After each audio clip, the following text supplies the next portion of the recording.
የኦዛ ስብራት ወይም የሀገርና የቤተ ክርስቲያን መዋቅራዊ ስብራት በመጋቢ ጥበበ ቀሲስ ሳሙኤል ግዛው የተጻፈ። ይህ የመጽሐፉ መግቢያ ሲሆን ስለ መጽሐፉ ምንነት፣ የመጽሐፉ ምዕራፎች በአጠቃላይ ስለሚያነሱት ጉዳይና አሁን ላይ እንደ ሀገር ሆነ እንደ ቤተ ክርስቲያን ስላለንባቸው ችግሮች መፍትሄ ሊሆኑ ስለሚችሉ ነገሮች ያብራራል።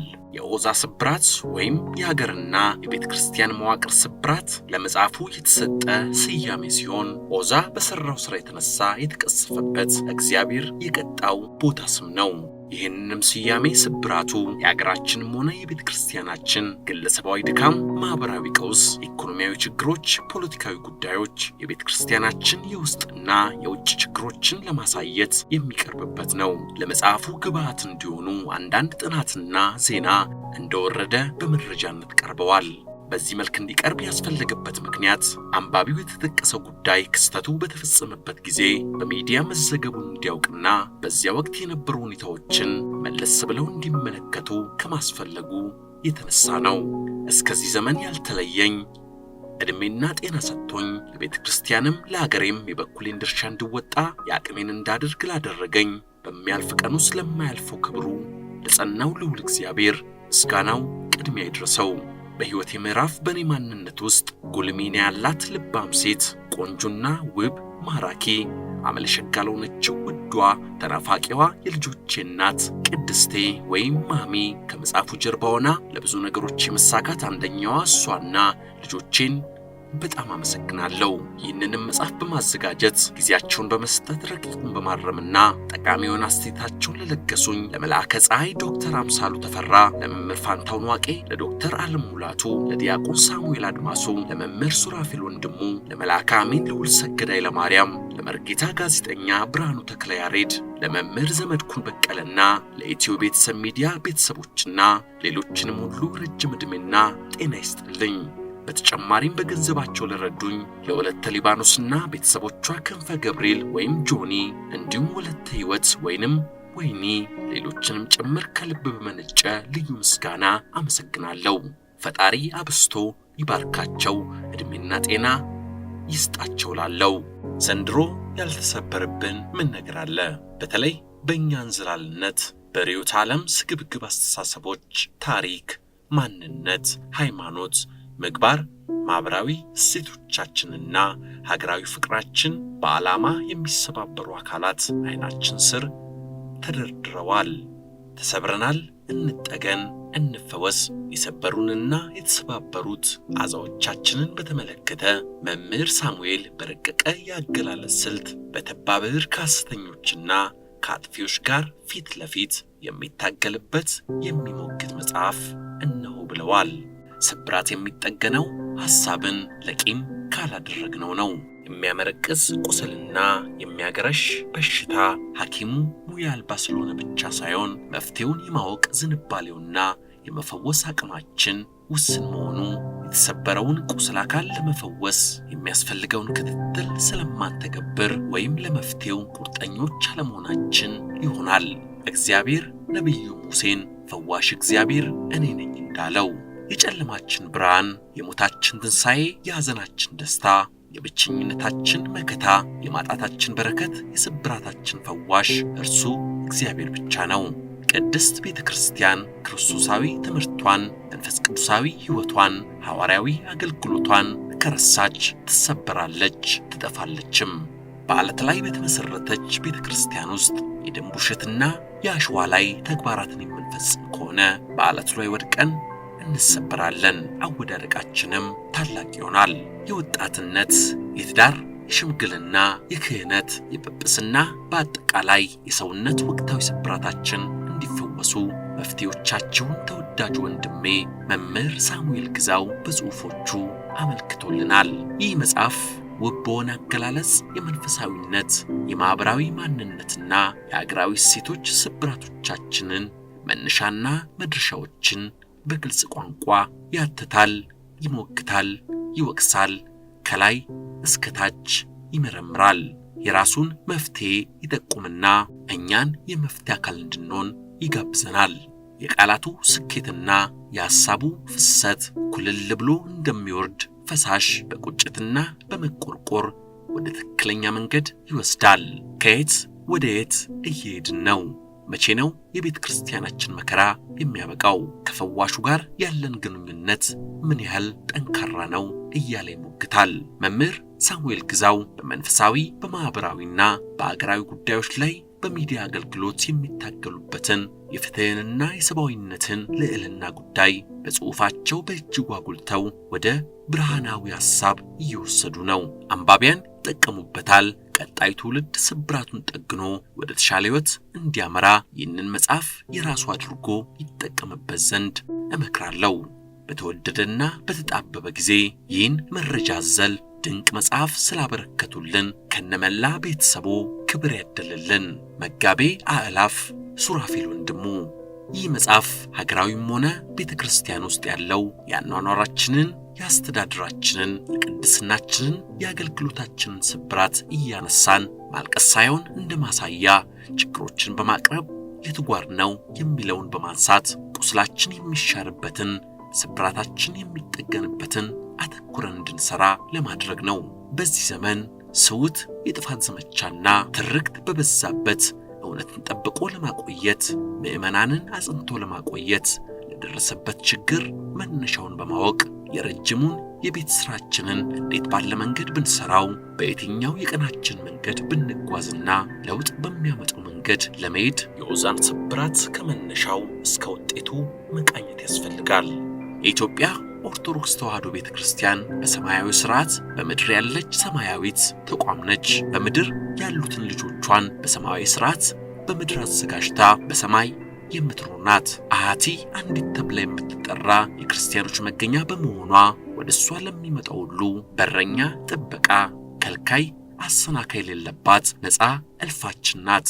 እንዲሁም ከበሉ መራብ፣ ከጠጡ መጥማት የሌለበት ሰማያዊ መና በሰማያዊ ሥርዓት የምታስገኝልን አማናዊ ቤተልሔም በመሆኗ መታመኛችንና መመኪያችን ናት። ከሁሉም ይልቅ ቤተክርስቲያን በማይናወጥ ወልድ ዋዕድ በሚለው መሠረተ እምነት ነቢያት፣ ሐዋርያት፣ ሊቃውንት ስለ ወልድ ዋዕድ ባስተማሩት ትምህርት መሠረት ላይ የታነጸች እውነተኛ የሕግና የትክክለኛ ሥርዓት መገኛ ናት። በየጊዜው የነበረው ፈተና፣ የውስጥና የውጭ ጠላቶቿ ጥቃት አስተዳደራዊ ጉዞዋን አዘቅት ውስጥ እየከተተው ቢሆንም የዘመኑ ተልእኮዋን ለማሳካት በቂ ነበር።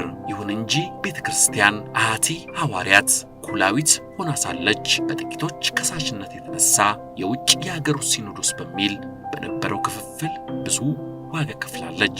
ተቋማዊ፣ አስተዳደራዊ፣ ፋይናንሳዊ ቀውስ ውስጥም ገብታለች።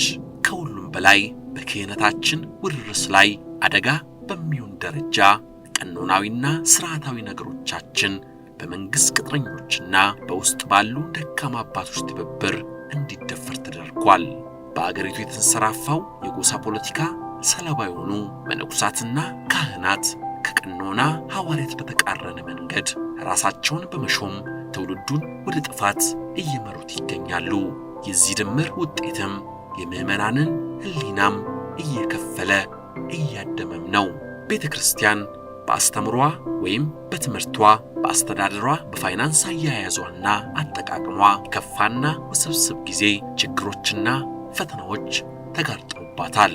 አንዳንዶቹ ፈተናዎችና ችግሮች ስር የሰደዱ ዘመናትን ያስቆጠሩ ናቸው። አንዳንዶቹ ደግሞ ዘመንና መስኮለር ናቸው።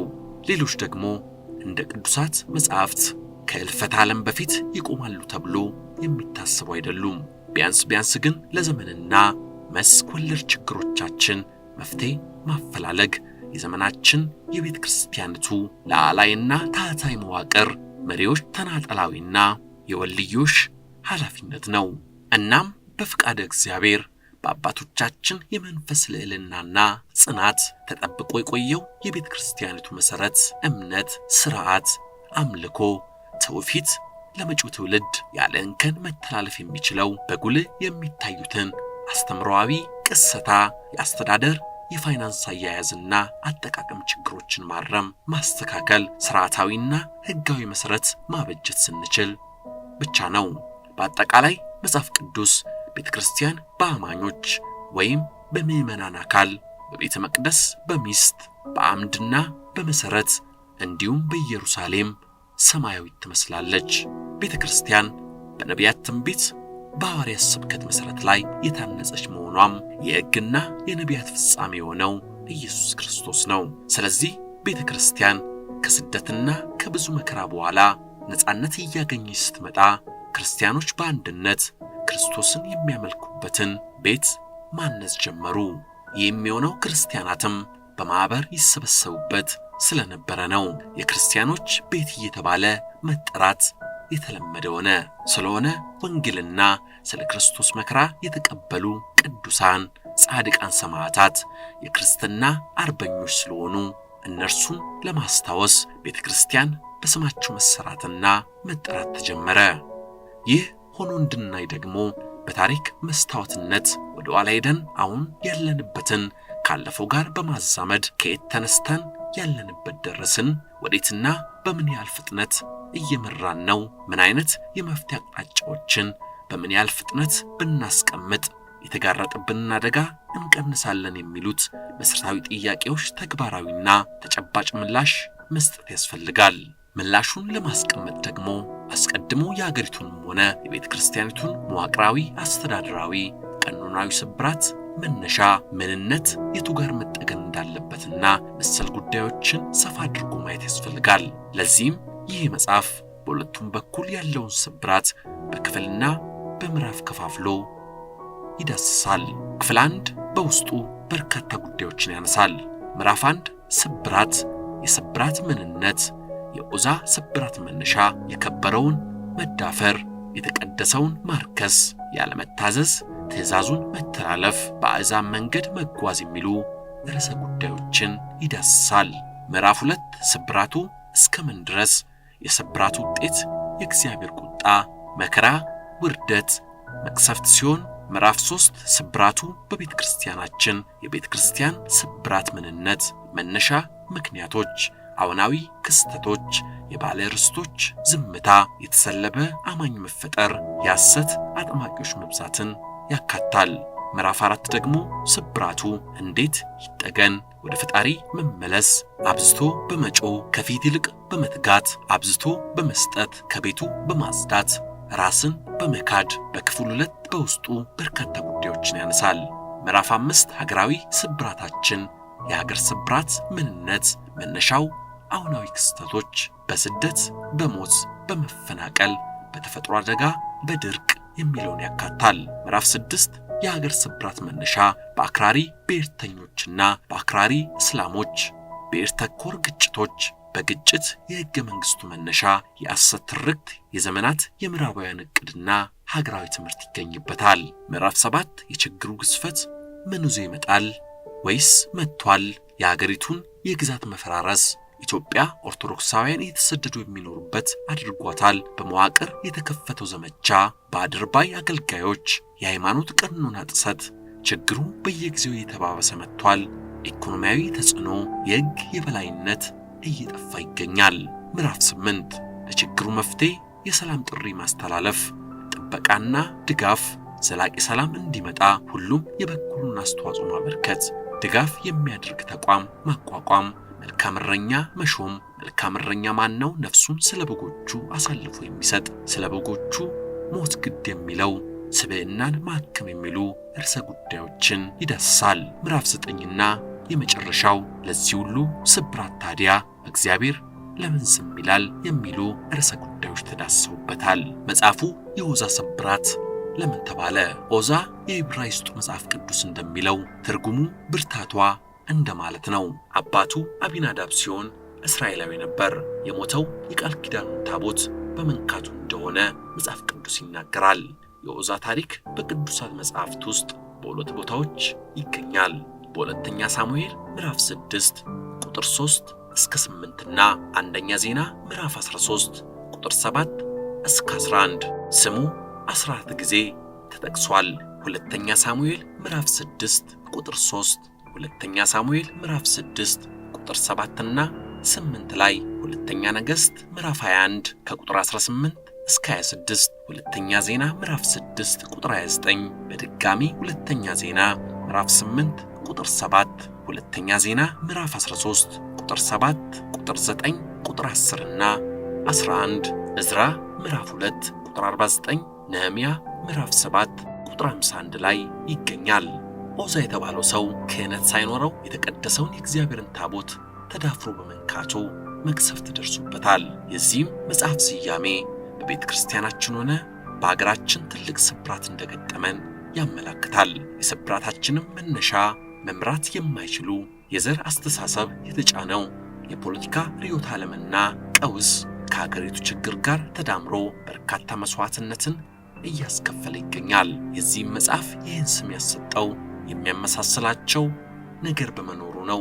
ሕዝብን እንዲመሩ የተሾሙት የቤተ ክህነቱም ሆነ የቤተ መንግሥት ሹማምንት በሕዝቡ ላይ የመከራ ዶፍ እንዲወርድ እያደረጉ በመሆኑ እንደ ዖዛ ያለ ስብራት ዛሬም በዘመናችን ላይ እንዲታይ አድርገዋል። በቀጣይ በዖዛ ስብራት በምዕራፍ 1 ተመልሰን እንገናኛለን። መልካም ጊዜ። የዖዛ ስብራት ወይም የሀገርና የቤተ ክርስቲያን መዋቅር ስብራት ምዕራፍ 1 በመጋቢ ጥበበ ቀሲስ ሳሙኤል ግዛው የተጻፈ። ስብራትን አስመልክቶ በመጽሐፍ ቅዱስ ውስጥ ብዙ ቦታ ተጠቅሷል። ስብራት ብለን የምንገልጸው የስሜት፣ የአካል፣ የመንፈስ ውስጣችንን ካልጠበቅነው ነገር የተነሳ በጣሙን ስናዝን የሚሰማንና ምንም አይነት የማጽናኛ ቃላት ወይም ማንኛውም አይነት ነገር የሐዘንና የመጎዳት ድብልቅ የሆነ ስሜት ነው። ጌታችን መድኃኒታችን ኢየሱስ ክርስቶስ የመጣው ከስብራት ሊፈውሰን ነው። በሕይወታችን በሚገጥሙን ችግሮች፣ ፈተናና ደዌ ሊጠግነን ሊፈውሰን መጥቷል። የሰው ልጆች ደግሞ በሚሰሩት ክፋት፣ ትእዛዝ መተላለፍ፣ ቃሉን ባለማክበርና በራሳቸው መንገድ ሲጓዙ ስብራት ይገጥማቸዋል። ይህ ስብራት የልብ፣ የአካል፣ የስሜት፣ የመንፈስ መሰል ሊሆኑ ይችላሉ። በቅዱስ መጽሐፍት ከተጠቀሱ የእጅ ስብራት አንድ ሰው የሌላውን እጅ ቢሰብር እንደ ሙሴ ሕግ ይሰበር ነበር። ይህም ማለት ስብራት በስብራት ፈንታ። ዘሌዋውያን ምዕራፍ 24 ቁጥር 20። እግዚአብሔርም በእስራኤል ነገድ ውስጥ ስብራትን ስላደረገ። መሳፍንት ምዕራፍ 21 ቁጥር 15 ላይ እንደሚገልጸው እግዚአብሔር በእስራኤል ነገድ ውስጥ ስብራትን ስላደረገ የዚያን ስፍራ ስም የዖዛ ስብራት ብሎ ጠራው። ሁለተኛ ሳሙኤል ምዕራፍ 6 ከቁጥር 8፣ አንደኛ ዜና ምዕራፍ 13 ከቁጥር 11። እግዚአብሔር በመካከላችን ስብራትን አደረገ አላቸው። አንደኛ ዜና ምዕራፍ 15 ቁጥር 13። እግዚአብሔርም የሕዝቡን ስብራት በጠገነ ዕለት፣ መቅሰፍቱን የቆሰለውንም በፈወሰ ዕለት የጨረቃ ብርሃን እንደ ፀሐይ ብርሃን፣ የፀሐይም ብርሃን እንደ 7 ቀን ብርሃን 7 እጥፍ ይሆናል። ኢሳይያስ ምዕራፍ 30 ቁጥር 26። የሕዝቤንም ስብራት በጥቂቱ ይፈውሳሉ፣ ሰላም ሳይሆን ሰላም ሰላም ይላሉ። ኢሳይያስ ምዕራፍ 6 ቁጥር 14። ከተጠቀሱ ስብራቶች መካከል አንዱ የዖዛ ስብራት ነው። መጽሐፍ የጌታ መንፈስ በእኔ ላይ ነው፣ ለድሆች ወንጌልን ሰብክ ዘንድ ቀብቶኛልና፣ ለታሰሩትም መፈታትን፣ ለዕውሮችም ማየትን ሰብክ ዘንድ፣ የተጠቁትን ነፃ አወጣ ዘንድ፣ የተወደደችውን የጌታን ዓመት ሰብክ ዘንድ ልኮኛል ተብሎ የተጻፈበትን ስፍራ አገኘ እንዲል ሉቃስ ምዕራፍ 4 ከቁጥር 18። በዚህ የመጽሐፍ ቅዱስ ክፍል በሕይወታችን ያለው ስብራት እንዴት እንደምንጠገን፣ ሌሎችም እንዴት ከስብራታቸው እንደሚጠገኑ የሚያሳይ ነው።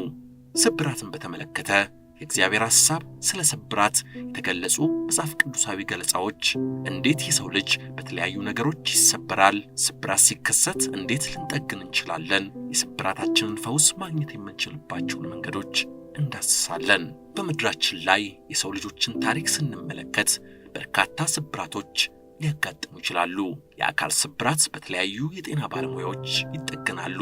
የሥነ ልቦና ስብራቶች በቃለ እግዚአብሔርና በሥነ ልቦና ባለሙያዎች ይታከማሉ። የመንፈስ ስብራት ግን በባለቤቱ በእግዚአብሔር ብቻ የሚታከም ይሆናል። በመጽሐፍ ቅዱስ ዖዛ የገጠመው ስብራት ይኸው ነበር። የደረሰብንን ስብራት አይቶ ምን ሆኖ ነው የማይለን፣ መፍትሄ ሆነ መድኃኒት የማይሰጠን፣ በፍጡር እጅ ሊሰራ የማይችል ነገር የግድ መጠገን የሚገባው ስብራት ነው። እንደዚህ ለገጠማቸው ደግሞ ባለቤቱ እግዚአብሔር ስብራታቸውን እጠግናለሁ እፈውሳችኋለሁም ይላልና። ማቴዎስ በወንጌሉ እናንተ ደግሞ ሸክማችሁ የከበደ ሁሉ ወደ እኔ ኑ እኔም አሳርፋችኋለሁ ይላል። ማቴዎስ ምዕራፍ 11 ቁጥር 28። ይህ ቃል ለሰው ልጆች የፍቅር እጅ፣ የምሕረት እጅ፣ የሚያስከፍት ነው።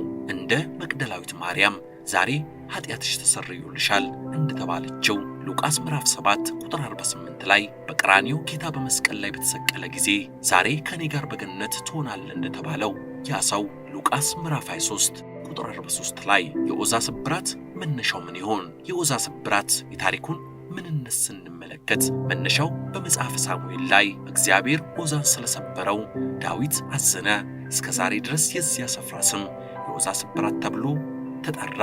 በመጽሐፈ ዜና መዋዕል እግዚአብሔርም ዖዛን ስለቀሰፈው ዳዊት አዘነ፣ እስከ ዛሬም ድረስ የዚያን ስፍራ ስም የዖዛ ስብራት ብሎ ጠራው እንዲል የዖዛ ስብራት ወይም መቅሰፍት መነሻው የእግዚአብሔርን ታቦት በድፍረት በመያዙ በመቀሰፉ የሞተ ሰው ነው። ሁለተኛ ሳሙኤል ምዕራፍ 6 ቁጥር 8፣ አንደኛ ዜና ምዕራፍ 13 ቁጥር 11። ሰልፉም ወደ ናኮን አውድማ በደረሰ ጊዜ በሬዎቹ ተሰናክለው ነበርና ዖዛ እጁን ወደ እግዚአብሔር ታቦት ዘረጋ፣ ያዘውም። ይሁን ፈርተው መሮጥ ጀመሩ። የእግዚአብሔር ቁጣም በዖዛ ላይ ነደደ። ስለ ስህተቱ በዚያ መታው ይለናል።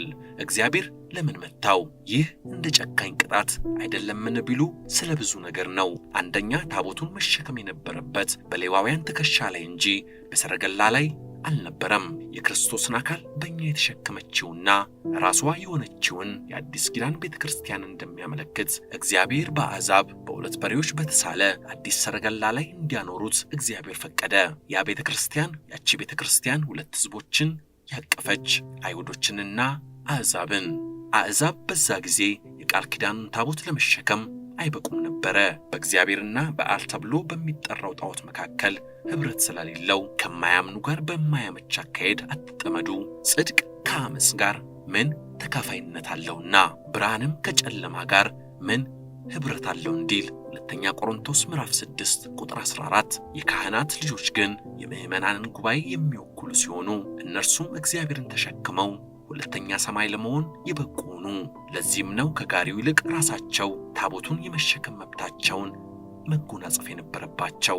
እግዚአብሔር አዲስ ሰረገላን ወይም የዚህ ዓለም መባን አይፈልግም። ነገር ግን እንደ ኪሩቤል እግዚአብሔርን ለመሸከም የሚገባቸው የተቀደሱ የውስጡ ትከሻዎችን ይፈልጋል። እግዚአብሔር የሚፈልገው ልባችንን እንጂ አቅማችንን አይደለም። ሁለተኛ ዖዛ ሕጉን ማወቅ ነበረበት። በተለይም ታቦቱ በአባቱና በአያቱ ቤት ለ70 ዓመት ተቀምጦ ነበረ። ቅዱሳንን የነካ ሁሉ እንደሚሞት ሊያውቅ ይገባው ነበር። ከሰፈሩም ሲነሱ አሮንና ልጆቹ መቅደሱንና የመቅደሱን ዕቃ ሁሉ ከሸፈኑ በኋላ በዚያን ጊዜ የቀዓት ልጆች ሊሸከሙት ይመጣሉ። እንዳይሞቱ ግን ንዋየ ቅዱሳትን አይነኩም። በመገናኛው ድንኳን ዘንድ የቀዓት ልጆች ሸክም ይህ ነው ተብሎ ተነግሯልና ዘውልቁ ምዕራፍ 4 ከቁጥር 15። ሶስተኛው ዖዛ ምናልባትም በቸልተኝነት እጁን ወደ እግዚአብሔር ታቦት ይዘረጋ ነበር። ይህን ለማድረግ ከመድፈር በፊት በመላው ጉባኤ ፊት አስቀድሞ ማወቅ ነበረበት። አራተኛ አምላክ ከእግዚአብሔር ፍቅር በተጨማሪ እግዚአብሔርን መፍራት እንደሚያስፈልግ ለማረጋገጥ አስቦ ነበረ። ይህም ዳዊትና ሕዝቡ ከፍቅርና ከድፍረት ሌላ በፍርሃትና በክብር እንዲኖሩ በሚል ነው። ትምህርቱ ከባድ ነበር። ሁሉም ከእርሱ እንዲማሩ ሐናንያ ሐዋርያትን ሲዋሽ እንደደረሰው ሐዋርያት ምዕራፍ 5 ከቁጥር 5 ላይ ቅዱስ ዮሐንስ አፈወርቅ እንዲህ ይላል። ያ ሰው ሐናንያ ሁሉንም ለመጠቀም ተቀጣ፣ ዖዛ ተቀጣ፣ ሁሉም ፈሩ እንዲል የሕዝቡም ደስታ ወደ ሐዘንና ወደ ፍርሃት ተለወጠ። ግራ መጋባት ስለበዛ ሁሉም ወደ ቤቱ ይመለስ ስለነበረ ዳዊት ተቆጣ። ዳዊትም የእግዚአብሔርን ታቦት ወደ ዳዊት ከተማ ከእርሱ ጋር ያንቀሳቀስ ዘንድ ፈራ። አስቀድሞም ሳያውቅ ፈራ። እግዚአብሔር በዖዛ ላይ የተቆጣበት ምስጢር ዳዊት ታቦቱን ወደ ኦቤዴዶም ቤት ወሰደው። ምናልባትም ከጌት ሪሞን ነበር። በደቡብ በኩል ባለው የዳን ነገድ ክፍል ኢያሱ ምዕራፍ 19 ቁጥር 45 ለቀዓት ልጆች ተሰጥቷል። ኢያሱ ምዕራፍ 21 ቁጥር 24። ኦቤዴዶም ስሙ ኤዶም ያመልኩታል ማለት ነው። የቀዓት ዘሬው ነው። ቆሪያዊው ነበር። ዘውልቁ ምዕራፍ 16 ቁጥር 1። የእግዚአብሔር ታቦት በቤቱ ውስጥ ለ3 ወራት በመገኘቱ ሲባረክ ኖሯል። እዚህ ላይ ዳዊት ታቦቱን ወደ ከተማው ለማንሳት ባሰበ ጊዜ እግዚአብሔርን አልጠየቀም ነበር። ምንም እንኳን በትልቁም ሆነ በትንሽም ነገር ሁሉ ይህን ለማድረግ ቢጠቀምበትም ምናልባትም እግዚአብሔር በዚህ ድርጊት እንደሚደሰትበት ገምቶ ሊሆን ይችላል። ስለዚህም ምክሩን መጠየቅ አያስፈልግም ነበር፣ ወይም ታቦቱን በማንቀሳቀሱ ታላቅ ደስታውንና ለመለኮታዊ በረከት ያለውን ምኞት ወደዚያ ቁጥጥር ስለመራው ነው። የእግዚአብሔርን ምክር ቢለምን ኖሮ በጋሪው ላይ የማንቀሳቀስ ስህተቱን ይገልጥ ነበር፣ ዖዛም አይሞትም ነበር።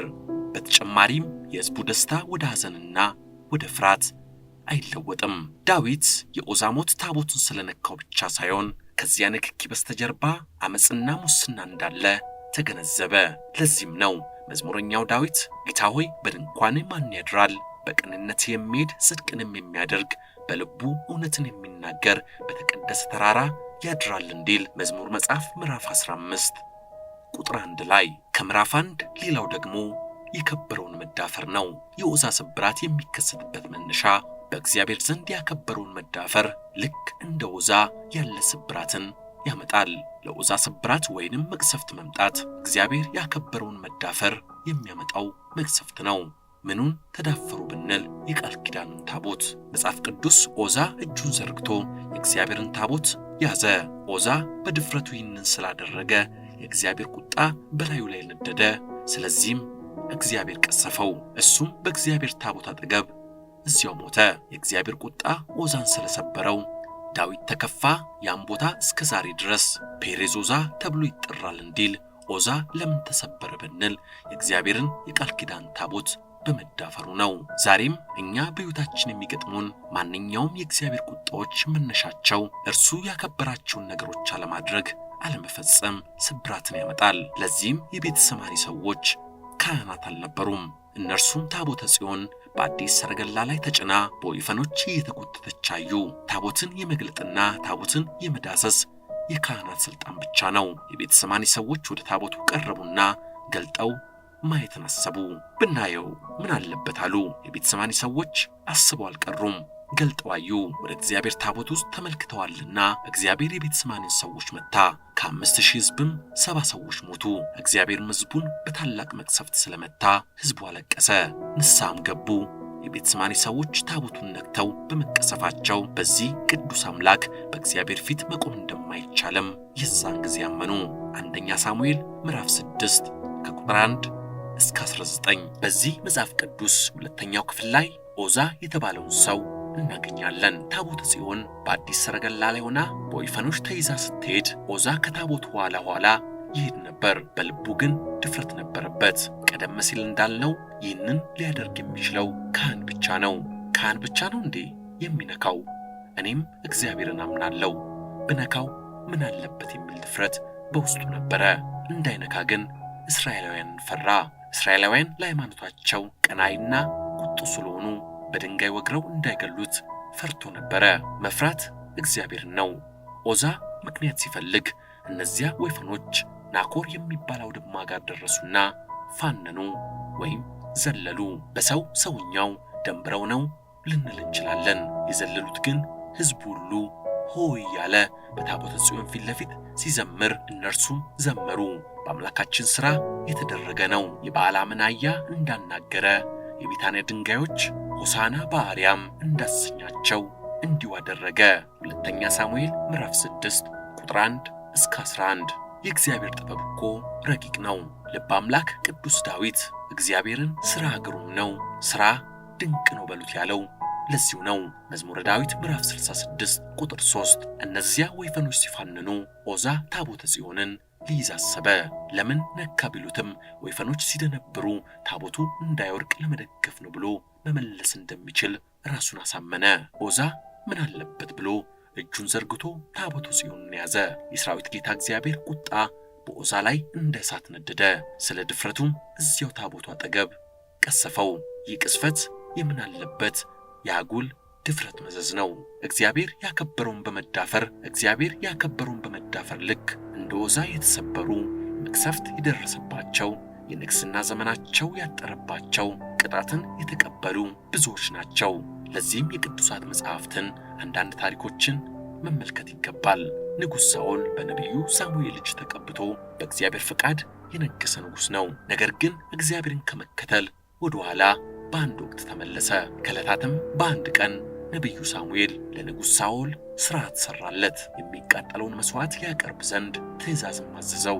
የደህንነት መሥዋዕት እሰዋ ዘንድ ወደ አንተ ተመልሼ እመጣለሁ፣ እስከ 7 ቀን ትቆያለህ አለው። ንጉሥ ሳኦል ግን ነቢዩ ሳሙኤል ሳይመጣ ለእግዚአብሔር መሥዋዕትን ማቅረብ አሰበ። 7 ቀን ድረስ ባልጠብቅ ምን አለበት ባቀርብ አለ። በነቢዩ ሳሙኤል አድሮ ሥርዓት የሠራለት ግን እግዚአብሔር ነው። አንደኛ ሳሙኤል ምዕራፍ 10 ቁጥር 5። ነገር ግን ምን አለበት ብሎ 7 ቀን ሳይጠብቅ ሰውቶ ጠበቀው። እግዚአብሔር ያዘዘውን ትእዛዝ ስላልጠበቀ መንግሥቱ እንደማይጸና ነገረው። አንደኛ ሳሙኤል ምዕራፍ 13 ቁጥር 8። እግዚአብሔር መሬት ወርዶ አላዘዘውም። እኛ ሲያዘው ያየነው ሳሙኤልን ነው። ሳሙኤል ደግሞ እግዚአብሔር እንዳዘዘው ነገረው። በሳሙኤል አድሮ ያዘዘው እግዚአብሔር ስለሆነ ታዲያ ነቢዩ ሳሙኤል በነገረው መሠረት ንጉሥ ሳኦል የእግዚአብሔር መንፈስ ተለየው፣ ርኩስ መንፈስ እንዳደረበትም ቅዱስ መጽሐፉ ይናገራል። ዛሬም በቤተ መቅደሱ ፊት በሕዝቡ ላይ ወደ ድነት ለመምራት የተሾመን አባቶችና አገልጋዮች በተቃራኒው በአኗኗራችን ጥመት የእግዚአብሔር መንፈስ ቅዱስ ማደሪያ የጥምቀት ልጆችን በማይገባ መንገድ በመምራታችን በቁም ተሰብረናል። ይህ ስብራት እንደ ውዛ በመቅሰፍ ከምድር ላይ በአካል የሚያስወግድ ቢሆን ከማሰናከል ተመልካቹን በማጽናት ያገለግል ነበር። በእግዚአብሔር ቸርነት ለንስሐ በተሰጠን ዕድል እየበደልን እየወደቅንና እየተነሳን ወደ እርሱ እንድንደርስ እግዚአብሔር ታግሶናልና በአዲስ ኪዳን መቅሰፍታዊ የሥጋ መቅሰፍት የለብንም። ነገር ግን በቁም ሞተን ለብዙዎች መሰናከያ በመሆናችን ከእምነት የወጡና ወደ ኑፋቄ የሄዱ ነፍሳት፣ እኛን በማማት የተጎዱ ምዕመናን ቁጥራቸውን የሚያውቅ የፈጠራቸውን ሲጠፉ ፈልጎ የመለሳቸው ቆጥሮ የሚያውቃቸው ኢየሱስ ክርስቶስ ነው። ሌላው የተቀደሰውን ማርከስ የውዛ ስብራት መነሻው እግዚአብሔር የቀደሰውን ያከበረውን መዳፈር ነው። አስቀድሞ በቅድስት መጻሕፍት በነቢዩ ኤርምያስ አድሮ ሕመምህ የማይፈወስ ሆኗልና ስለ ስብራት ለምን ትጮኻለህ? በደልህ ታላቅ ስለሆነ ኃጢአት ስለበዛ ይህንን አድርጌብሃለሁ እንዲል ኤርምያስ ምዕራፍ 30 ቁጥር 15። ከእግዚአብሔር ስብራት የሚመጣው የሰው ልጆች በማይገባ መንገድ ሲጓዙ፣ ትእዛዘ እግዚአብሔርን ሲተላለፉ፣ ቃሉን መስማት ሲያቆሙ ነው። ስብራቱም ከባድ ለሰው ልጆች የእጃቸው ሥራ የሚሆነው ነቢዩ ናሆም ስብራትህ አይፈወስም፣ ቁስልህ ክፉ ነው፣ ወሬንም የሚሰሙ ሁሉ እጃቸውን በአንተ ላይ ያጨበጭባሉ፣ ክፋትህ ሁልጊዜ ያላለፈችበት ሰው ማን ነውና እንዲል ናሆም ምዕራፍ 3 ቁጥር 19። የሰው ልጆች ከእግዚአብሔር ዘንድ ስብራት የሚገጥማቸው እርሱ የቀደሰውን ሲያረክሱ ያከበረውን ሲያዋርዱ ነው።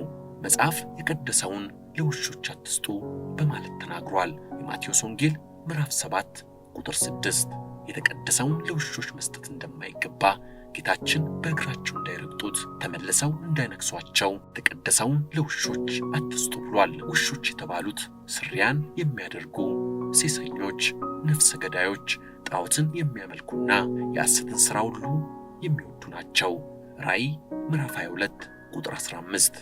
እነዚህ ከቶ ወደ እግዚአብሔር መንግሥት አይገቡም። የዕድል ፈንታቸውም ጽዋ ተርታቸው በዲናና በእሳት በሚያቃጥል ባሕር ነው። ይኸውም ሁለተኛ ሞት ነው። ጌታችን መድኃኒታችን ኢየሱስ ክርስቶስ የተቀደሰውን ለውሾች አትስጡ ማለቱ የተቀደሰውን ሥጋዬን የከበረውን ደሜን ለእነዚህ አታቀብሉ በማለት ነው። ካነጋገራቸው ኃይለ ቃላቸው፣ ከኃይለ ቃላቸው መጽሐፋቸው፣ ከመጽሐፋቸው አንድ ነው እያሉ እንዳይከራከሯቸው፣ እንዳይነቅፏቸው፣ ሃይማኖታችን አንድ ነው እያሉ እንዳይከራከሯቸው ለመናፍቅ አትንገሩ ማለቱ ነው። መናፍቃን፣ ከሃዲያን፣ ሐሰተኞች፣ ውሾች ተብለው ተጠርተዋል። ወደ ቀድሞ ግብራቸው የሚመለሱትም በዚህ ስም ተጠርተዋል። ሐዋርያው ቅዱስ ጳውሎስ ወይስ አመፀኞች የእግዚአብሔርን መንግሥት እንዳይወርሱ አታውቁምን? አትሳቱ። ሴሰኞች ቢሆኑ ወይም ኃጢአተኞች፣ ጣዖትን የሚያመልኩ ወይም አመንዝሮች ወይም ቀላጮች ወይም ከወንዶች ጋር ዝሙትን የሚሰሩ ወይም ሌቦች አሊያም ገንዘብን የሚመኙ ወይም ሰካሮች ወይም ተሳዳቢዎች ወይም ነጣቂዎች የእግዚአብሔር መንግሥት አይወርሱም እንዲል አንደኛ ቆሮንቶስ ምዕራፍ 6 ቁጥር 9 እስከ 10። ዮሐንስም ይህንን ቃል አጽንዖት ሰጥቶ ተናግሯል። ራእይ ምዕራፍ 21 ቁጥር 8 ላይ ቅዱስ ጳውሎስ ጌታችን መድኃኒታችን ኢየሱስ ክርስቶስን ከማወቅ ጋር ከዚህ ዓለም ኃጢአት ከተለዩ በኋላ ዳግመኛ በእርሷ ተጠላልፈው የሚሸነፉ ከሆነ ከቀድሞ በደላቸው ይልቅ የኋላው በደላቸው የጸና የከፋ ይሆናል። አውቀውት ከተሰጣቸው ከቅድስና ትእዛዝ ከሚመለሱ ጥንቱኑ የጽድቅን መንገድ ባላወቋት ይሻላቸው ነበር። ምክንያቱም እንደ ውሻ ወደ ጥፋት መመለስ ነውና ብሏል። ሁለተኛ ጴጥሮስ ምዕራፍ 2 ከቁጥር 20 እስከ 22። የቤተ ክርስቲያንን ሰላም የሚያውቁ ሰዎች ውሾች ናቸው። ቅዱስ ጳውሎስ ለፊልጵስዩስ ሰዎች ሲጽፍላቸው እነኛ መናፍቃንን እወቁባቸው ብሏቸው ፊልጵስዩስ ምዕራፍ 3 ቁጥር 2። ሌላው የተቀደሰ የተባለ ሥጋና ደሙ ነው። ከኃጢአት ለመመለስ ላልወሰኑ በደለኞችና በክህደት ለጸኑ መናፍቃን ሥጋውና ደሙን ማቀበል አይገባም ሲል የተቀደሰውን ለውሾች አትስጡ ብሏል። የተቀደሰውን ማርከስ መቅሰፍት መከራ እንደሚያመጣ ከላይ የተመለከትናቸው የመጽሐፍ ቅዱስ ታሪኮች ያስረዱናል። አለመታዘዝ የመታዘዝ ተቃራኒ ነው። እምቢ ማለትን፣ መተላለፍን፣ ከቃሉ መውጣትን የሚያመለክት። መታዘዝ የፈጣሪን ትእዛዝ ተቀብሎ መፈጸም ነው። የሚታዘዝ በፈጣሪ ዘንድ ይባረካል፣ የማይታዘዝ ይረገማል። የዖዛ ስብራትም ያለመታዘዝ ውጤትም ነው። ሙሴ በረከትም እኔ ዛሬ ለእናንተ የማዘውን የአምላካችሁን የእግዚአብሔርን ትእዛዝ ብትሰሙ፣ መርገምም የአምላካችሁን የእግዚአብሔርን ትእዛዝ ባትሰሙ፣ ዛሬ ካዘዟችሁ መንገድ ፈቀቅ ብትሉ፣ ሌሎችንም የማታውቋቸውን አማልክት ብታመልኩ ነው እንዲል ዘዳግም ምዕራፍ 11 ቁጥር 27 እስከ 28። ሕግን መተላለፍ ያለመታዘዝ ውጤት ነው። የማንታዘዝ ከሆነ እንደ ዖዛ ስብራት ይገጥመናል። በመጽሐፍ ቅዱሳችን መታዘዝ ጌታችን መድኃኒታችን ኢየሱስ ክርስቶስን ማመንና ወንጌሉን መቀበል ነው። ሮሜ ምዕራፍ 1 ቁጥር 5። በአዲስ ትእዛዝ እግዚአብሔርን በመተላለፋቸው ባለመታዘዛቸው ስብራት የገጠማቸዋሉ። እነሱም በሐዋርያት ዘመን የነበሩ ክርስቲያኖች ቤታቸውን መሬታቸውን እየሸጡና ለሐዋርያት እያስረከቡ ሁሉም ከአንድ መሶብ ይበሉ ነበር፣ ከአንድ ጽዋ ይጠጡ ነበር። ሁሉም አንድ ልብ መካሪ፣ አንድ ቃል ተናጋሪ ነበሩ። ሐናንያና ሲጳራ ባልና ሚስት ናቸው። እነሱም እንደ ሕዝበ ክርስቲያኑ መሬታቸውን ከሸጡ በኋላ እንደ ሥርዓቱ ሁሉንም ማስረከብ ይገባቸው ነበር። ሆኖም ግን ማንም እንደማያያቸው በማሰብ ግማሹን ከፍለን ደብቀን ብናስቀር ምን አለበት አሉ። ሐናንያ ቀድሞ ሄዶ ግማሹን ከሐዋርያት ፊት አቀረበው። ቅዱስ ጴጥሮስ ግን የልባቸውን አውቆ መንፈስ ቅዱስን ታታልላለህን? ከመሬቱ ሽያጭ ታስቀር ዘንድ ሰይጣን ስለምን በልብ ሞላ በማለት ተናገረው። ሕግና ሥርዓትን ለመተላለፍ ትእዛዛቱን አለማክበር በልባቸው ስለነበር ሰይጣን በልባቸው አደረ። በዚህ ጊዜ በመንፈስ ቅዱስ ጅራፍ ተገርፎ ሐናንያ በቅዱስ ጴጥሮስ እግር ስር ወድቆ ሞተ። ሰዎች ለመቅበር ሲሄዱ ሚስቱ ሲጳራ አላወቀችም ነበርና መጣች። እርሷንም መሬቱ የተሸጠበትን ዋጋ ሲጠይቃት ቅዱስ ጴጥሮስን ዋሸችው። ሐዋርያው መልሶ የጌታን መንፈስ ትፈታተኑ ዘንድ ስለምን ተስማማቸው? እነሆ ባልሽን የቀበሩ ሰዎች እግር በደጅ ነው፣ አንቺን ያውጥሻል አላት። ያን ጊዜም በእግሩ አጠገብ ወደቀች፣ ሞተችም። ይህም ያለመታዘዝ ውጤት ነው።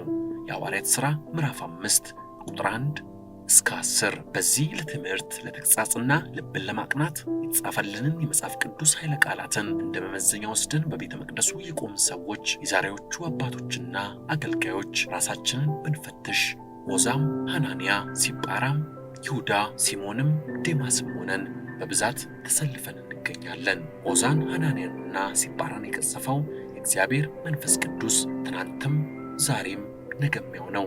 መታገሱን ንስሐ ገብተን የበደልነውን ምእመን በተቀደሰ አገልግሎትና የቅድስና አርያነት እንድንክስና እኛም ከዘላለም ቅጣት እንድንድን ነበር። ነገር ግን ከጊዜ ወደ ጊዜ ክፋታችን እየጨመረ ከምግባር ጥፋት ክህነትን የሚመለከት ወሳኝ ቀኖናዎችን ወደ መዳፈር ተሸጋግረናል። ይህም ሕግን መተላለፍ ያለመታዘዝ ውጤት ነው። በዘመናችንም ቤተ ክርስቲያን ጥቁር የለበሰችበት የማይረሳ ታሪክ የተፈጸመው ሕግን በመተላለፍ የፖለቲከኞችን ሐሳብና ስሜት ለማስፈጸም ከቅዱስ ሲኖዶስ ሕግና ቀኖና ውጪ ባፈነገጡ ታሪክ በማይረሳቸው ምንደኛ ጳጳሳት ቤተ ክርስቲያን ላይ የደረሰው ስብራት ያለመታዘዝ ውጤትና ሥጋዊ ስሜትን ለማርካት የተፈጸመ የቀኖና ጥሰት ነው። ሌላኛው ትእዛዙን መተላለፍ በሰው ልጆች ዘንድ ስብራትና መቅሰፍትን ያመጣል። ብትወዱኝስ ትእዛዜን ጠብቁ ያለው ራሱ ባለቤቱ እግዚአብሔር ነው። ትእዛዙን መጠበቅ የፍቅር እርሱን የመውደዳችን መገለጫ ሲሆን፣ ትእዛዙን መተላለፍ ደግሞ የሰው ልጅ በራሱ መንገድ የሚሄድበት የጥፋት መንገድ ነው። ትእዛዝ እግዚአብሔርን ማክበር መጠበቅ ሲባል እግዚአብሔር አድርጉ ያለውን ማድረግ፣ አታድርጉ ያለውን አለማድረግ እግዚአብሔርን የመውደድ መግለጫ ነው። እግዚአብሔርን መውደድ ሕጉን በመጠበቅ የሚገለጥ ነው። እኔ ያዘዝኋችሁን ሁሉ ብታደርጉ እናንተ ወዳጆቼ ናቸው። ዮሐንስ ምዕራፍ 15 ቁጥር 14። ቃሉን ግን የሚጠብቅ ሁሉ በእርሱ የእግዚአብሔር ፍቅር በእውነት ተፈጽሟል። አንደኛ ዮሐንስ ምዕራፍ 2 ቁጥር 5። የሚወደኝ ቢኖር ቃሌን ይጠብቅ፣ አባቴም ይወደዋል፣ ወደ እርሱ እንመጣለን፣ በእርሱም ዘንድ መኖሪያን እናደርጋለን። የማይወደኝ ቃሌን አይጠብቅም እንዲል ዮሐንስ ምዕራፍ 14 ቁጥር 23። የዖዛ ስብራት መነሻው የእግዚአብሔርን ትእዛዝ መተላለፍ ነው። ትእዛዘ እግዚአብሔርን መተላለፍ ከመጀመሪያዎቹ ሰዎች ከአዳምና ከሔዋን ይጀምራል። የሕይወት የልብ መሰል ስብራቶች ገጥሟቸው እንደነበር ቅዱሳት መጻሕፍት ይናገራሉና ንጉሥ ብልጣሶር በቤተ መንግሥቱ ድግስ ይደግሳል። ሁሉም በሉና ጠጡ፣ ተሳከሩ። ብልጣሶርም የወይን ጠጅ ስላሞቀው አባቴ ከኢየሩሳሌም ቤተ መቅደስ ዘርፎ ያመጣቸው የቤተ መቅደስ መገልገያዎች አሉ፣ የወርቅ ሳህን፣ የወርቅ ጽዋ፣ የወርቅ መጠጫ አለ። ያንን እንዲያመጡላቸው በእርሱ ለመብላትና ለመጠጣት ካህናቱን የሚለብሱትንም ልብስ ከእነርሱ ለመልበስ አሰበ። አስቀድሞ የቀደሰውን ለሌላ ነገር ማዋል እንደማይገባ ተነግሮ ነበር። የተቀደሰውን የቤተ መቅደስ ንዋያት ለሥጋ ሥራ አዋሉት። በቤተ መንግሥቱ ግድግዳ ላይ እጅ ብቻ ሲጻፍ አየ። ታዲያ ጠንቋዮችና አስማተኞች ሰበሰበና ስላየው ነገርና የጽሑፉንም ምስጢር ጠየቃቸው። እነርሱም እንደማያውቁት ነገሩት። ከዚያም ሰው ሲፈልግ ብላቴናው ነቢዩ ዳንኤል ተገኘ። ግን ናቀው። አንተነ የኔን ሕልም የምትፈታው በማለትም ጠየቀው። እርሱም እግዚአብሔር እንደሚፈታለት ነገረው። ለንጉሡም በቤተ መንግሥቱ ግድግዳ ላይ እጅ ሲጽፍ እንዳየ ጽሑፉም ማኔ ቴቄል ፋሬስ እንደሚል ከነትርጓሜው ዳንኤል ነግሮታል። ማኔ ማለት እግዚአብሔር መንግሥትህን ቆረጠው ፈጸመው ማለት ነው። ስልጣን አበቃለት አለው። ቴቄል ማለት በሚዛን ተመዝነ ቀለ ተገኘ ማለት ነው። ፋሬስ ማለት መንግስት ተከፈለ፣ ለሜዶንና ለፋርስ ሰዎች ተሰጠ ማለት ነው። እንዳለውም በዚያች ሌሊት የከነዓን ንጉሥ ብልጣሶር ተገደለ። ስልጣኑንም ሌሎች ሰዎች ወሰዱት። ትንቢተ ዳንኤል ምዕራፍ 5 ቁጥር 1 እስከ 31። ትእዛዙን መተላለፍ እንዲህ ያለውን መቅሰፍት ያመጣልና። በአሕዛብ መንገድ መጓዝስ? የአሕዛብ መንገድ በብዙ አማልክት መኖር፣ በተከለከለው መንገድ መሄድ፣ ትእዛዝ እግዚአብሔርን ማቅለል፣ ጣዖት አምልኮን በሚታይና በሚዳሰስ በእጅ በተሠራ አማልክት የመገዛት ክፉ ልማድን መፈጸም ሁሉን የሚያጠቃልል ነው። ሕዝቤ የሚላቸው እስራኤል ዘሥጋ የአብርሃም ልጆች ሲሆኑ የአዲስ ኪዳን ክርስቲያኖች እኔና እናንተ ደግሞ እስራኤል ዘነፍስ እንባላለን። የዖዛ ስብራት መነሻው በአሕዛብ መንገድ መሄድ፣ የእነሱን ተግባር ወደ ቤቱ ማምጣት የመሳሰሉትን ማድረግ ነው። ከነዚህም ውስጥ በፍርሃት ኑሩ እንደተባለ ድፍረት እንደ ዖዛ ስብራት ያለን መቅሰፍትን ያመጣል። ማቴዎስ ወንጌል በአሕዛብ መንገድ አትሂዱ፣ ወደ ሳምራውያን ከተማ አትግቡ፣ ነገር ግን ከእስራኤል ወገን ወደ ጠፉት በጎች ሂዱ እንጂ እንዲል ማቴዎስ ወንጌል ምዕራፍ 10 ቁጥር 5። ሐዋርያት የተላኩት ለእስራኤል ብቻ አልነበረም። ለወንጌል አገልግሎት የተላኩት ሐዋርያት 2 ጊዜ ሲላኩ እናያለን። የመጀመሪያው ይህ ነው። መንፈስ ቅዱስን ተቀብለው በሃይማኖት ፍጹማን አልሆኑምና አሕዛብ መከራ ቢያጸኑባቸው ተሳቀው እንዳይክዱ ኦሪትን በተቀበሉ ወገኖቻቸው በእስራኤል መካከል በስሙ አጋንንትን እያወጡ ነሳንያንን እያጠመቁ እንዲቆዩ አዟቸዋል። የሉቃስ ወንጌል ምዕራፍ 9 ቁጥር 6፣ ዮሐንስ ወንጌል ምዕራፍ 4 ቁጥር 3። በሁለተኛው ደግሞ ሞቶ ከተነሳ በኋላ መንፈስ ቅዱስ እንደሚሰጣቸው ተስፋቸውን ነግሯቸው ሲያርግ ሰው መሆኑ፣ ወንጌል ማስተማሩ፣ መሞት መነሳቱ ለሕዝብና ለአሕዛብ ሁሉ ነውና ወደ ዓለም ሁሉ ሂዱ ማቴዎስ ወንጌል ምዕራፍ 18 ቁጥር 19 ብሎ የምሥራቹን ቃል ለዓለም ሁሉ እንዲነግሯቸው ልኳቸዋል። ሐዋርያትም በስሙ ንስሐና የኃጢአት ስርየት ከኢየሩሳሌም ጀምሮ በአሕዛብ ሁሉ ይሰበካል። ኢሳይያስ ምዕራፍ 2 ቁጥር 2፣ ማቴዎስ ወንጌል ምዕራፍ 16 ቁጥር 8። እንዲያ እንደተባለው ዓለምን በዕጣ ተካፍለው ወንጌልን ሰብከዋል። የሰበኩትም ዓላማ የአሕዛብን ተግባር እንዳይፈጽሙ ነው። ሐዋርያት ወደ ዓለም ከመውጣታቸው በፊት ወደ ወገኖቻቸው ወደ እስራኤል የተላኩት ከዚህ የተነሳ ነው። የማቴዎስ ወንጌል ምዕራፍ 15 ቁጥር 14 ሐዋርያት ከእስራኤል ቤት ለጠፉት በጎች በቀር አልተላኩም በማለት ተናግሯል። እስራኤል የምዕመናን ምሳሌ ናቸው፣ ኦሪትን ተቀብለዋልና። አሕዛብ ደግሞ በኢአማንያን ምሳሌ የተመሰሉት በአምልኮ ጣዖት በገቢር ኃጢአት ይኖራሉና ነው። ድህነትና ምሕረት ደግሞ የሚሰጠው ላመንና ለተጠመቀ ብቻ ነውና ይህም ያላመነ ያልተጠመቀና ከኃጢአት ያልተለየ ሊድን አለመቻሉን ለመግለጽ ነው። ሌላው የቤተ ክርስቲያን ስብራት ምንድነው? ቤተ ክርስቲያን የሚለው መጠሪያ ስም በመጀመሪያ የተተረጎመው አቅሌሲያ ከሚለው የግሪክ ቃል ነው። በግሪክ አቅሌሲያ ማለት ማህበር ወይም ጉባኤ ማለት ሲሆን ቤተ ክርስቲያን የሚለው መጠሪያ በነጠላ ትርጉሙ የክርስቲያኖች ቤት ማለት ነው። በመጽሐፍ ቅዱስ ቤተ ክርስቲያን የሚለው ቃል በአብዛኛው የሚያመለክተው ሰዎችን ሲሆን ቃሉ 3 ትርጓሜዎችን ጠቅልሎ የያዘ ነው። ቤተ ክርስቲያን የክርስቲያኖች ልብ፣ የክርስቲያኖች ስብስብ ወይም ማህበርና የክርስቲያኖችን የአምልኮ ቤት ወይም ስፍራ ያመለክታል። የሐዋርያትን አገልግሎት ስንመለከት በመጀመሪያ በሰው ቤት፣ በትምህርት ቤት፣ በአይሁድ ቤተ መቅደስ በሚመቻቸው ቦታ ለጸሎትና ለአምልኮ ይሰበሰቡ ነበር። ቤተ ክርስቲያን ትልቅ ማህበር ስለሆነች በማህበሩ የሚገኙት ደግሞ የክርስቶስ ተከታዮች ክርስቲያኖች ስለሆኑ ቤተ ክርስቲያን የቅዱሳን ማህበር ናት። የቤተ ክርስቲያን መስራች ክርስቶስ ራሱ ነው።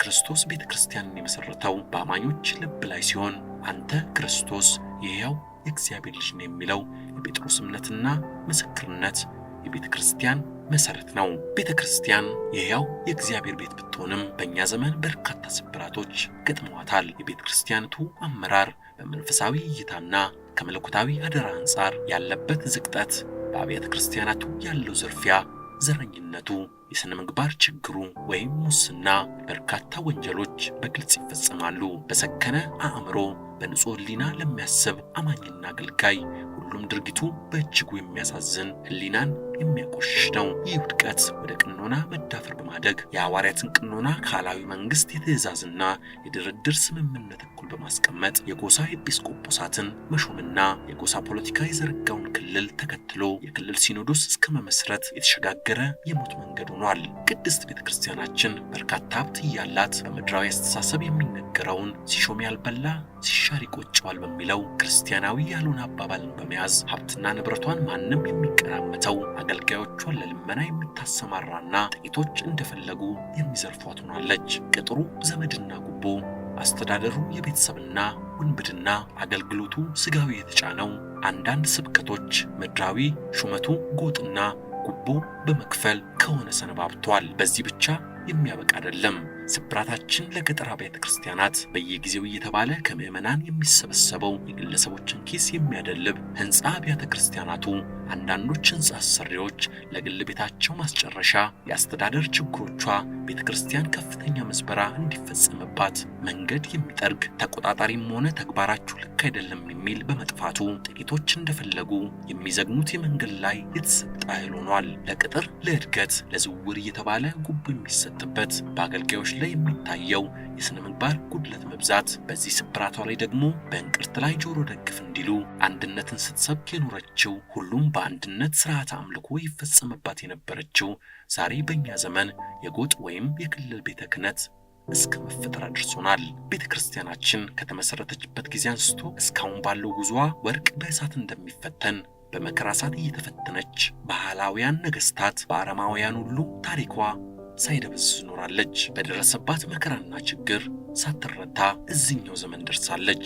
የገጠሟት ችግሮች በውስጥ ሆነ በውጭ ሲሆን ቆጥረን የምናስቀምጠው አይደለም። ብዛቱ፣ አይነቱና መጠኑ በየጊዜው እየተቀያየረ መምጣቱ ህልውናዋን እንዳይፈታተነውና አማኞቿ ከእጆቿ በአንድም ሆነ በሌላ መልኩ እንዲወጡ እያደረጋት ይገኛል። ይህ ችግር በአጭሩ መቋጨት ካልቻለ ደግሞ አሁን ከደረሱት ወደፊት የሚመጣው በጣም የከፋ ይሆናል። የሚያስከትለው አደጋ ውጤቱ እንዲሁ ቀላል ሳይሆን በመኖርና ባለመኖር መካከል ያለ ነገሮችን ይዞ ይመጣል። የኦዛም ስብራት በሚል ርዕሰ ጉዳይ እንድናየው ያስፈለገውም የቤተ ክርስቲያንና የሀገራችን ስብራት ለዘመናት ተንከባሎ የመጣ ለስብራቱም ምክንያት የሁላችንም ድርሻ ስላለበት እንዴት ስብራታችንን እንጠግን ለማለት ስብራቱን ማወቅ ስለሚያስፈልግ ነው። ምዕራፍ 1ን በዚያ በቃን። በሚቀጥለው ምዕራፍ 2ን ስብራቱ እስከምን ድረስ በሚለው ተመልሰን እንገናኛለን። መልካም ጊዜ።